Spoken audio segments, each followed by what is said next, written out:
आज के इस वीडियो में हम बात करने वाले हैं कि अगर हम म्यूचुअल फंड में इन्वेस्टमेंट करने जा रहे हैं तो किन फैक्टर्स को हमें ध्यान में रखना चाहिए। बिकॉज अगर हम इन फैक्टर्स को ध्यान में नहीं रखेंगे तो जो हमारी यहाँ पे इनकम जनरेट करने की पॉसिबिलिटीज है उस पर इसका कहीं ना कहीं इंपैक्ट पड़ता है।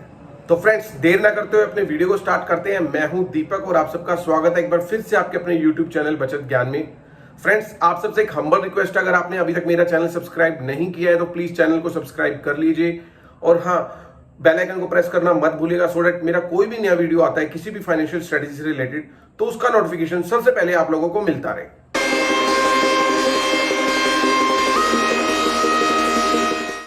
सो फ्रेंड्स, जो सबसे पहला फैक्टर है म्यूचुअल फंड में इन्वेस्टमेंट करने से पहले जिसको हमें ध्यान में रखना चाहिए वो है रिस्क प्रोफाइल।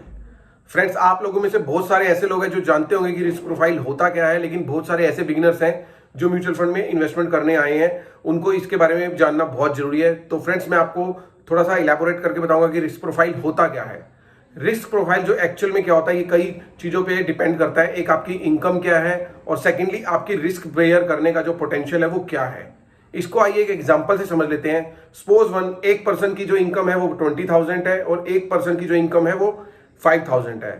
अगर जो 20,000 वाला पर्सन है उसको 1,000 रुपए का लॉस होता है तो उसके ऊपर जो 1,000 के लॉस का जो इंपैक्ट है वो कुछ और पड़ेगा, और जिस पर्सन जो सेकंड पर्सन है जिसकी इनकम 5,000 है उसका अगर 1,000 रुपए का लॉस होता है तो उसके ऊपर उस लॉस का जो इंपैक्ट है वो अलग तरीके से पड़ेगा।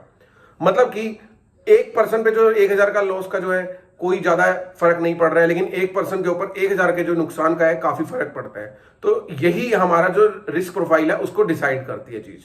मतलब कि हमारे में अंदर जो रिस्क को बियर करने की पोटेंशियल है वो क्या है, वही हमारा रिस्क प्रोफाइल हमें क्लैरिफाई करके बताता है।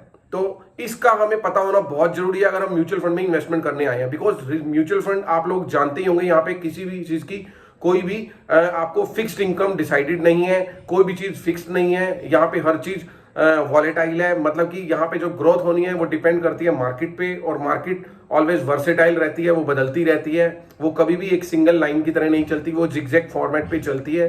तो हमें सबसे पहले यहाँ पे अगर हम म्यूचुअल फंड में इन्वेस्टमेंट करने आए हैं तो अपने रिस्क प्रोफाइल का पता होना बहुत जरूरी है। उसके बाद ही हमें यहाँ पे अपनी इन्वेस्टमेंट करनी चाहिए। तो फ्रेंड्स, ये तो था पहला फैक्टर जिसको हमें माइंड में रखना चाहिए यहाँ पे इन्वेस्टमेंट करने से पहले। आइए फ्रेंड्स, अब बात कर लेते हैं सेकंड फैक्टर की। जो सेकंड फैक्टर है वो है टेन्योर। अगर हम म्यूचुअल फंड में इन्वेस्टमेंट करने आए हैं तो हमें इस चीज को जरूर ध्यान में रखना चाहिए और पहले ही इस चीज का डिसीजन ले लेना चाहिए कि जो भी हम यहाँ पे मनी इन्वेस्टमेंट करने के लिए आए हैं उसको हम कितने टाइम पीरियड के लिए इन्वेस्टमेंट के लिए छोड़ सकते हैं या छोड़ेंगे, मतलब कि रहने देंगे उसको इन्वेस्ट।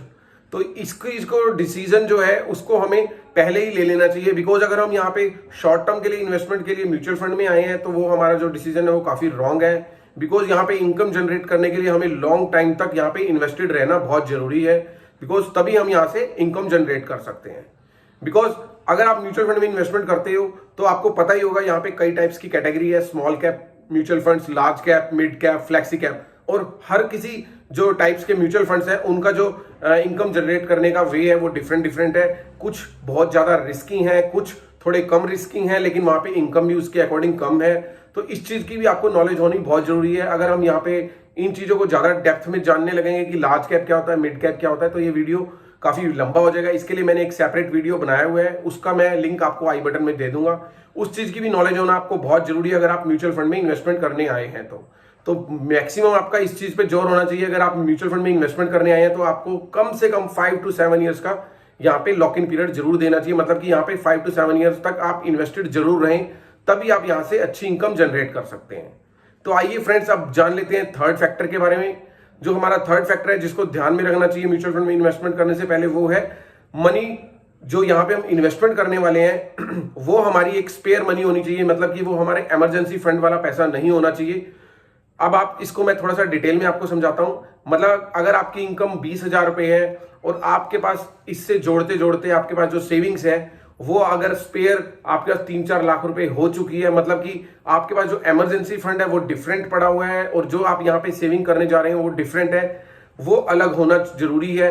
बिकॉज अगर आप अपने इमरजेंसी फंड को ही यहाँ पे इन्वेस्टमेंट कर दोगे और आप सोचते हो कि मेरे को कभी भी कोई सडन इसकी जरूरत पड़ेगी पैसे की, मैं यहां से निकाल लूंगा, तो वो आपका जो डिसीजन है वो काफी रॉन्ग हो सकता है। बिकॉज यहाँ पे हो सकता है कि जब आपको पैसे निकालने हो तो आपके जो इन्वेस्टेड मनी है उसकी वैल्यू आपकी इन्वेस्टमेंट अमाउंट से ही काफी कम हो। तो फ्रेंड्स यहाँ पे जो आप पैसे जमा करने वाले हैं वो एक स्पेयर होनी चाहिए, वो एक एक्स्ट्रा मनी होनी चाहिए आपके पास रेदर देन आपके इमरजेंसी फंड की। तो फ्रेंड्स इस चीज को भी आपको एनालाइज करना बहुत जरूरी है। तो आइए फ्रेंड्स अब जान लेते हैं फोर्थ फैक्टर के बारे में जिसको कि आपको ध्यान में रखना है। वो है आपको किसी भी जिस भी स्कीम, म्यूचुअल फंड की स्कीम में आप इन्वेस्टमेंट करने जा रहे हैं उसको एनालाइज करना आपका बहुत जरूरी है। एनालाइज करने के वे काफी हो सकते हैं। इसमें सबसे पहले जिस भी आप म्यूचुअल फंड की स्कीम में इन्वेस्टमेंट करने जा रहे हैं उसके आपको एट्रीब्यूट्स को चेक करना बहुत जरूरी है। इसके अंदर ये आता है कि आप कौन सी स्कीम में इन्वेस्टमेंट करने जा रहे हैं। आप स्मॉल कैप में इन्वेस्टमेंट करने जा रहे हैं, मिड कैप में इन्वेस्टमेंट करने जा रहे हैं या लार्ज कैप में इन्वेस्टमेंट करने जा रहे हैं। बाकी इसके अलावा भी काफी कैटेगरीज हैं, मेनली ये 3 कैटेगरीज होती हैं। अब जो लार्ज कैप कैटेगरी है वहां पे रिस्क कम होता है और वहां पे इनकम जनरेट करने का जो पॉसिबिलिटी है वो भी थोड़ी सी कम होती है। इसके मुकाबले जो मिड कैप है उनमें थोड़ा ज्यादा होता है और जो स्मॉल कैप है उसमें रिस्क भी बहुत ज्यादा होता है और वो बहुत जल्दी आपके जब वो बढ़ते हैं तो बहुत जल्दी इनकम भी जनरेट करते हैं। तो आपको इस चीज को जरूर एनालाइज कर लेना है।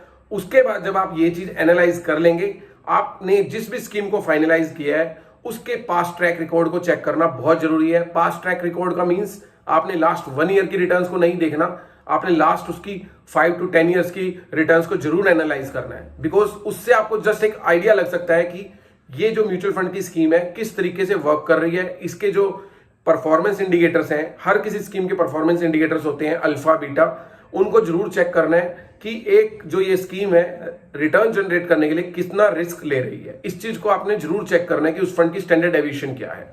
उसके बाद ही आपने फाइनलाइज करना है कि मैंने इस स्कीम में इन्वेस्टमेंट करनी है या नहीं करनी है।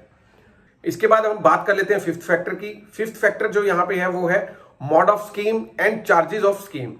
मोड ऑफ स्कीम को पहले हम समझ लेते हैं कि मोड ऑफ स्कीम का मींस ये है कि आपने जब म्यूचुअल फंड में इन्वेस्टमेंट करने जा रहे हैं तो आपने इस चीज को ध्यान में रखना है कि आपने डायरेक्ट मोड में ही किसी भी म्यूचुअल फंड की स्कीम में इन्वेस्टमेंट करनी है, बजाय कि आप उसको रेगुलर मोड में वहां पे इन्वेस्टमेंट ना करें। बिकॉज रेगुलर मोड में अगर आप इन्वेस्टमेंट करेंगे मतलब कि किसी बैंक के थ्रू या फिर किसी और वे से, तो आपका क्या होगा, वहां पे आपके जो चार्जेस होंगे वो ज्यादा होंगे और आपकी जो इनकम जनरेट करने की पॉसिबिलिटी है वो भी कम हो जाएगी। अगर आप डायरेक्ट मोड में किसी स्कीम को परचेज करोगे तो आपकी जो इन्वेस्टमेंट है वो डायरेक्ट स्कीम से ही होगी और बीच में कोई मीडिएटर नहीं होगा, तो आपकी जो रिस्क जनरेट करने की पॉसिबिलिटीज है वो भी बढ़ जाएंगी। इसके बाद हम बात कर लेते हैं चार्जेस की। आप जिस भी स्कीम में इन्वेस्टमेंट करने जा रहे हैं तो आपको उस फंड के जो चार्जेस होते हैं उसको जरूर एनालाइज कर लेना है। चार्जेस का जो इंपैक्ट है काफी लॉन्ग टर्म पे अगर हम देखें तो काफी मैटर करता है। चार्जेस वो चीज होती हैं जो एक म्यूचुअल फंड स्कीम आपसे चार्ज करती है आपकी मनी को आपके बिहाफ पे इन्वेस्ट करने के। तो फ्रेंड्स अगर आप यहाँ पे इन्वेस्टमेंट करने जा रहे हैं तो आपको भी इस चीज को चेक करना बहुत जरूरी है। तो फ्रेंड्स ये था आज का वीडियो। आई थिंक सो आपको बहुत सारे आपके डाउट्स जो म्यूचुअल फंड में इन्वेस्टमेंट करने से पहले होते हैं बिगिनर्स के मन में, वो काफी हद तक क्लियर हो भी गए होंगे। तो फ्रेंड्स अगर आपको ये वीडियो अच्छा लगा हो तो प्लीज लाइक एंड शेयर करना मत भूलिएगा। और हाँ, अगर आपने अभी तक मेरा चैनल सब्सक्राइब नहीं किया है तो प्लीज चैनल को सब्सक्राइब कर लीजिए। Till the time stay invested and stay healthy.